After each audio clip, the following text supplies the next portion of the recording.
En episodios desconocidos de la historia, hoy recordamos una ocasión en la que el bien entrenado ejército australiano no pudo salir victorioso de una batalla que creía tener ganada incluso antes de comenzarla. Nos referimos a la Gran Guerra Emú. En la primavera de 1932, el mayor Meredith, comandante del 7º Batallón de Artillería del Real Ejército Australiano, recibió una orden tan curiosa que si no hubiese sido porque llevaba la firma de Sir George Pearce, ministro de Defensa, habría creído que se trataba de una broma. La orden estipulaba que Meredith había de seleccionar a 2 de sus mejores tiradores, armarlos con ametralladoras y 10.000 balas e ir a combatir a un remoto área de Australia Occidental. El lugar, decía la orden, estaba siendo atacado. El enemigo, una bandada de 20.000 emus con un apetito destructivo. Se suponía que este era un tiempo de paz. La Primera Guerra Mundial había acabado y los soldados australianos habían regresado a casa con ganas de rehacer sus vidas. El problema es que no había muchos trabajos disponibles.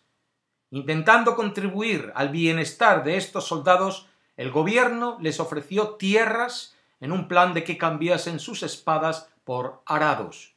Más de 5.000 veteranos se apuntaron a reiniciar sus vidas como granjeros, cultivando trigo.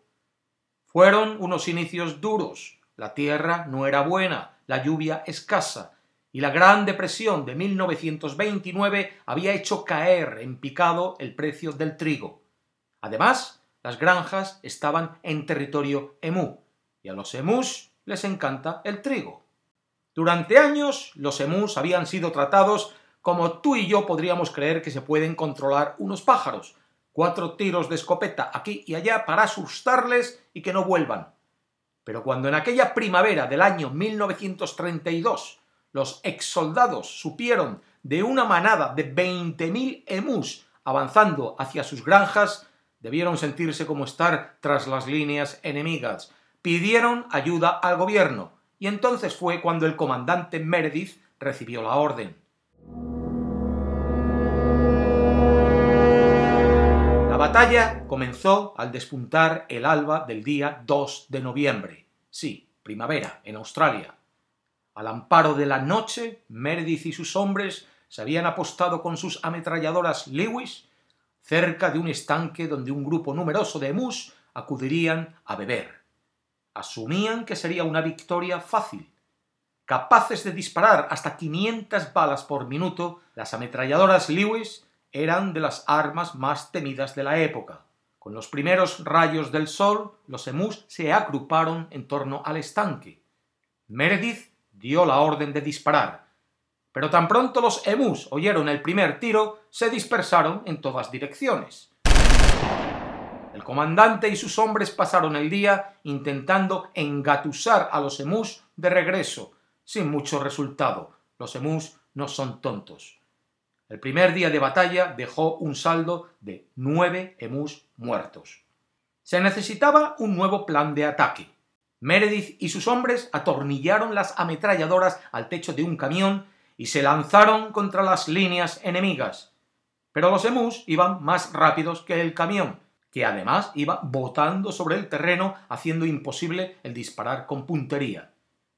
No solo era la rapidez de los emus, había algo más. Los pájaros parecían estar a prueba de balas. Munición que hubiese acabado con docenas de hombres en las trincheras de Europa parecía no tener efecto en los emus. Un emú recibió 6 disparos antes de correr fuera del alcance de las ametralladoras, malhumorado pero sin problemas. Durante todo un mes, Meredith y sus hombres estuvieron persiguiendo emus antes de dar por finalizada la misión como un fracaso. Reconociendo la derrota, el comandante Meredith elogió a su enemigo diciendo que, como el ejército tuviese la capacidad de aguantar las balas que tenían los emus, podrían enfrentarse a cualquier armada del mundo.